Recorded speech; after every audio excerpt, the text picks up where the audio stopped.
नमस्ते और स्वागत है। कभी ऐसा सोचा है कि कोई ऐसा बिजनेस शुरू किया जाए जो किसी भी तरह के आर्थिक तूफान को झेल जाए?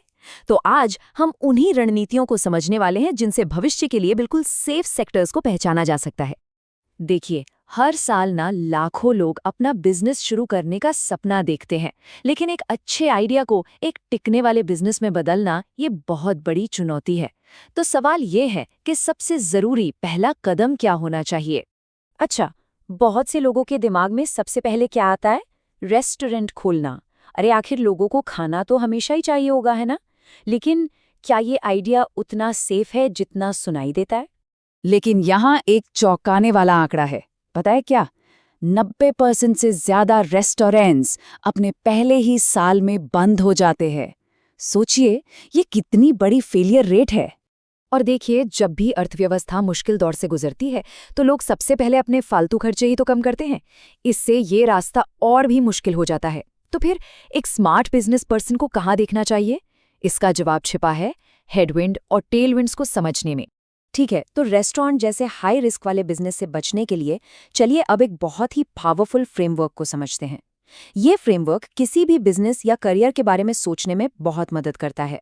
तो हेडविंड क्या है? हेडविंड मतलब कोई भी बाहरी ताकत, चाहे वो सरकारी नीतियां हों या इकोनॉमिक ट्रेंड्स, जो किसी इंडस्ट्री के खिलाफ काम करती है।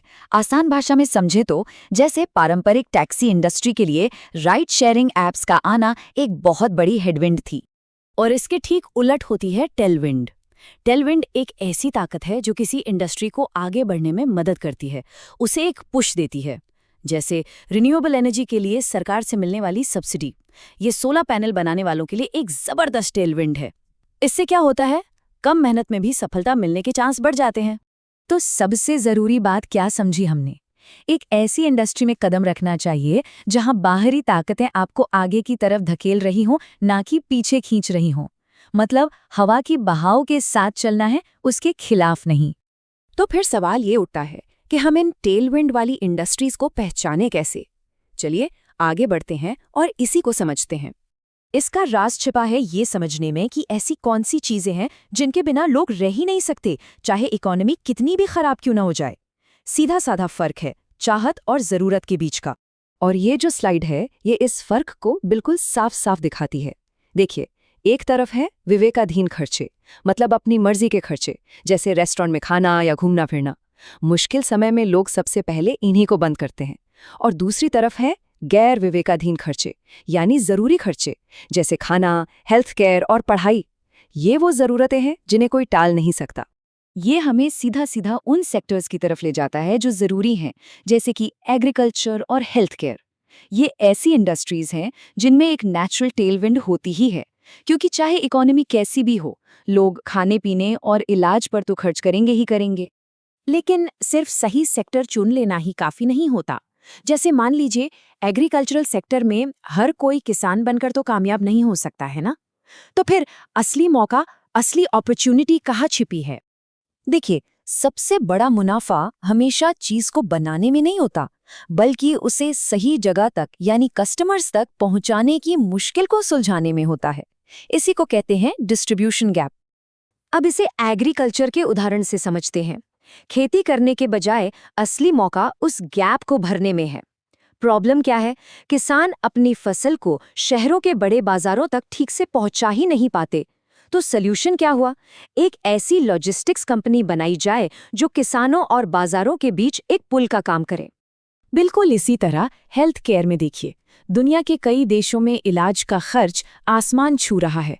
तो यहाँ मौका सिर्फ अस्पताल बनाने में नहीं है, बल्कि एक ऐसा बिजनेस बनाने में है जो भारत की अच्छी क्वालिटी और कम लागत वाली मेडिकल सर्विसेज को दुनिया भर के मरीजों से जोड़े, जिसे हम कहते हैं मेडिकल टूरिज्म। तो ये जो स्ट्रेटेजिक सोच है, यानी सिर्फ प्रोडक्ट पर नहीं बल्कि उस गैप पर फोकस करना, यही वो सबसे जरूरी माइंडसेट शिफ्ट है जिसकी बात हम कर रहे हैं। और यही फर्क है डम मनी और स्मार्ट मनी के बीच। डम मनी क्या करती है? वो बस पॉपुलर ट्रेंड के पीछे भागती है, जैसे रेस्टोरेंट खोलना, क्योंकि ये सुनने में अच्छा लगता है। वहीं स्मार्ट मनी डेटा को देखती है और एग्रीकल्चरल लॉजिस्टिक्स जैसे कम ग्लैमरस लेकिन ज्यादा मुनाफे वाले गैप को पहचानती है। मतलब साफ है, फैसले स्ट्रैटेजी के आधार पर होने चाहिए, न कि अपनी गट फीलिंग, लालच या डर से। स्मार्ट फैसले हमेशा एक लॉन्ग टर्म सोच पर टिके होते हैं और बुनियादी बातों को पकड़कर चलते हैं, न कि बाजार के हर छोटे-मोटे उतार-चढ़ाव पर रिएक्ट करते हैं। तो इन सारी बातों को अगर एक साथ जोड़कर देखें तो हमारे सामने क्या तस्वीर बनती है? क्या है फाइनल टेक अवे? देखिए, पॉपुलर लेकिन गलत आइडियाज के पीछे भागने के बजाय असली चुनौती तो उन शक्तिशाली, अनदेखी ताकतों को पहचानने और उनका फायदा उठाने में है जो किसी भी बिजनेस को आगे ले जाएंगी। तो असली सवाल ये है, वो कौन सी टेलविंड है जिसे आज कोई नहीं देख रहा, लेकिन वही कल के सबसे बड़े मौकों को जन्म देगी।